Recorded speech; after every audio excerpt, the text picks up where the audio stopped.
pense tout de même que c'est d'abord dû à l'éducation de base de certains chauffeurs, parce que quand le client rentre dans un taxi, il y a ce qu'on appelle en droit, il y a un contrat en fait, il y a une prestation. Donc le client, comme on le dit vulgairement, il devrait être roi. Parce que quand le client il rentre, c'est au chauffeur de demander, en fonction de la musique qu'il a, est-ce qu'on peut jouer tel genre de musique et à quel nombre le volume en fait, par rapport au nombre de décibels. Parce qu'il y a des clients qui sont peut-être des hypertendus, des clients qui ne supportent pas tel ou tel genre de musique. Donc c'est une forme de violation de ce qu'on peut appeler la vie privée d'autrui en fait. Vous influencez sa vie parce que vous êtes là en train de vous imposer. Vous vous dites que c'est moi qui suis le patron, le chef du véhicule, et donc le monsieur, lui, ce qui doit se contenter, c'est d'aller là où il va, alors qu'il y a certaines répercussions sur l'état mental, sur la santé, et sur d'abord la relation de client et de celui qui offre la prestation. Alors c'est ce que j'avais à dire. Je pense que normalement, qu'il devait avoir des lois, qui devaient être là pour sanctionner, parce qu'aujourd'hui, il y a un vide juridique. Les gens ne veulent pas innover, parce qu'aujourd'hui, on se dit que tout ce qu'on a copié de la France, on n'a pas tout copié en fait. On a copié l'essentiel, mais on n'a pas mis un accent sur les actions de base. Parce qu'aujourd'hui, la nuisance sonore, il y a des gens qui sont à côté des bistrots, qui ne se rendent pas compte qu'ils se rendent malades. Parce que quand le nombre de décibels est assez élevé, alors il y a de l'influence sur la vie de la personne. Et voyez-vous, on devait faire des efforts, sensibiliser et aussi apporter une formation aux chauffeurs de taxi. Des fois, ce n'est pas de leur faute. Il y a un problème d'éducation et de niveau de scolarité parce qu'aujourd'hui, on sait très bien au Congo, on donne des permis à n'importe qui, à qui le veut, moyennant quelque chose. On ne va pas se voiler la face. Ce n'est pas un secret de polichinelle, au fait. Moi, ce que je devais dire, c'est aujourd'hui, c'est que le citoyen lambda devait lui-même d'abord prendre conscience qu'il a des droits et devoirs. Et ce qui en est de même aussi pour le chauffeur de taxi.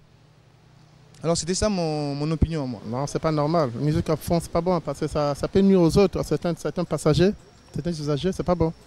Et quand c'est trop fort, c'est pas bon. Il faut quand même diminuer. Je sais qu'ils paient des droits d'auteur et tout, mais le problème, c'est pas de mettre la musique à fond, très fort. C'est ça d'être modéré afin que tout le monde se retrouve. Parce qu'il y a de ceux qui sont maladifs. Tous les clients que nous prenons dans les bus, dans les transports, dans les taxis n'ont pas le même état d'âme. On ne sait jamais. Donc il faut quand même diminuer. Parce qu'ils ont l'habitude d'exagérer aussi. Tu as comme l'impression qu'on est dans une boîte ou bien on est dans un Ghana ou bien dans un bar. On ne sait pas ce qui se passe. C'est ce que les gens déplorent aujourd'hui. Voilà. La sonorisation, il ne faut pas qu'il soit trop fort. Il faut quand même diminuer. Non, le conseil c'est quoi? C'est faire une campagne de sensibilisation. Le problème d'éducation, il faut éduquer, il faut sensibiliser, il faut éviter ce genre de trucs-là pour ne pas que ça se répète. Mais malheureusement, c'est toujours en continu un mouvement. Il faut qu'on arrête ça. Et il faut que les chauffeurs, ils ont des... Comment ça s'appelle ça? Ils ont des syndicats. Voilà. Le problème, ce n'est pas seulement que quand il y a d'autres problèmes, que vous réunissez, les syndicats doivent faire du bruit. Mais il faut aussi revoir ce problème à l'interne. Ça se passe comme ça. Les syndicats doivent jouer ce rôle et sensibiliser les chauffeurs et les contrôleurs, tout ce monde-là. Bon, mais actuellement, je suis chauffeur. Même moi-même, parfois, je me demande pourquoi ça se passe. Parce qu'actuellement, à l'époque, nous, quand on conduisait, on respecte le chauffeur, et le client, pardon. Puisque le client, c'est lui qui te donne l'argent. Tu dois obéir à ce que le client dit. Mais actuellement, avec la jeunesse, là, vous voyez, depuis les événements, les chauffeurs, il y a des gens qui conduisent sans permis, ils ne connaissent pas qu'est-ce qu'est la conduite. Donc, chacun a sa morale. Par exemple, moi, je peux le faire. Je suis chauffeur, je conduis, mais je dois mettre le volume à mon niveau. Si le client, par exemple, ça indispose les gens, par exemple, il y a des gens qui n'aiment pas le volume. Il y a des gens qui aiment le volume, bon, ça dépend. Mais avec la jeunesse, là, vraiment, la tête devient... On ne comprend pas, même moi-même, je ne comprends pas. Mais nous, par exemple, le conseil qu'on donne aux jeunes, il faut comprendre le client. Parce que nous, quand on conduisait, ces habitudes n'étaient pas à l'époque. Même là, bon, les enfants d'aujourd'hui, il y a des gens qui conduisent, ne connaissent pas. Et nous, les vieux, quand on conduit, quand tu dis les petits, disent, bon, ça, c'est votre étape. Ça, c'est notre jeunesse. Bon, nous... Je peux donner à leur conseil de comprendre le client, comme auparavant, les années passées. Je leur dis de comprendre ce que les autres font, parce que ce n'est pas bon. Cela est devenu un fléau dans notre pays. Effectivement, les chauffeurs de taxi ou de transport en commun, généralement, utilisent de la musique à fond dans leur véhicule, empêchant parfois certains occupants par exemple, lorsqu'ils reçoivent des appels de passer tranquillement leurs appels.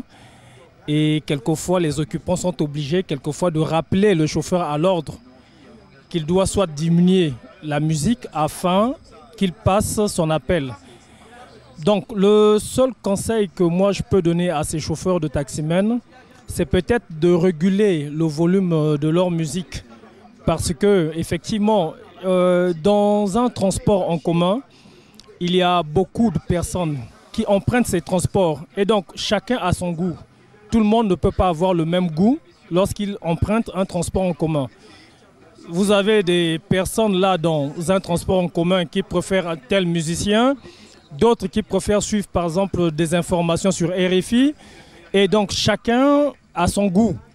Alors ça serait très difficile de décider pour le chauffeur. Il n'est pas vraiment évident qu'un chauffeur puisse trouver le goût de tout le monde. Et donc le mieux, c'est qu'il y a des ministères aujourd'hui qui existent.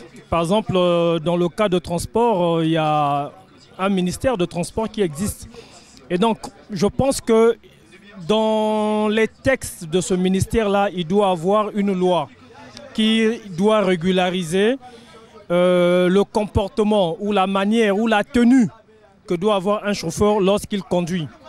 Vous savez, moi, j'ai déjà emprunté un véhicule, un transport en commun où le chauffeur n'a pas du tout utilisé de la musique, par exemple. Pas de musique, il roule sans musique. Un tel chauffeur, qu'est-ce qu'on peut lui dire? À ce moment-là, celui qui veut écouter de la musique, si tu as ton smartphone, ton téléphone ou autre, tu mets dans tes oreilles, tu écoutes de ta musique personnelle, à ta manière. On ne peut pas demander à un chauffeur, on ne peut pas imposer à un chauffeur. Puis c'est lorsqu'on monte dans un véhicule pour 150 francs de transport, c'est le transport qui compte. Hein? Parce que de la musique, c'est un autre service. Est-ce que vous comprenez? Donc c'est d'abord le transport. Nous montons dans les véhicules pour payer le transport et non de la musique. C'est ce que moi je pense, à mon avis.